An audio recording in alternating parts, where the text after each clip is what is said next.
আজকে আমি 32 ইঞ্চি কামিজ কাটিংয়ের ফরমাত তৈরি করব। প্রথমে গলা নিয়ে নিয়েছি 2.5 এবং কাঁধ নিয়েছি 3.5। গলার লং নিচ্ছি 6। স্ট্রেট দাগটি ভালো করে নিচ্ছি। এরপর ভালো করে বক্সটি করে নিতে হবে। আরমহল নিচ্ছি 7। আরমহলের দাগটিও টেনে নিলাম এবং স্ট্রেট দাগটি ভালো করে নিতে হবে। আরমহলের শেপ রাউন্ডটি ভালো করে দিয়ে নিতে হবে। আমি আরমহল নিয়েছি 7 এবং আবারও 7 নিচ্ছি পেটের মাপ দেওয়ার জন্য, আর একটি 7 নিচ্ছি হিপের মাপ দেওয়ার জন্য।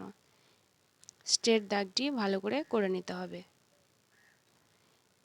আমার ছাতি আছে 32 এবং 32কে 4 ভাগে ভাগ করলে 4 8 32 হয়। আমি 8 ইঞ্চিতে মার্জিন করে নেব এবং এক্সট্রা নিয়ে নেব 1 ইঞ্চি।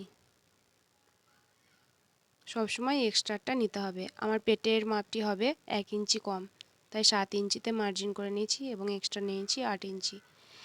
হিপের মাপটি হবে ছাতিতে যা নিয়েছি হিপটিও সেরকম হবে।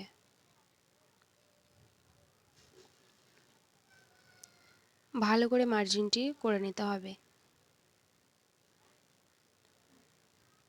আমি এক্সট্রা মার্জিনটিও করে নিয়েছি। এবার সুন্দর করে কেটে নেব ফিনিশিং করে। এটি একদমই যারা নতুন ভালো করে মার্জিন করতে পারে না, এটিকে বসিয়ে 32 ইঞ্চি বডির কামিজ কাটিংয়ের ফরমার, এটিকে বসিয়ে সুন্দর করে কেটে নিতে পারবে এবং সাইড ফাড়াটি তো বেরিয়েই যাবে। আমি লিখেও দিচ্ছি, একদমই নতুন, তাই নতুনদের জন্য এটি বানিয়ে দিয়েছি।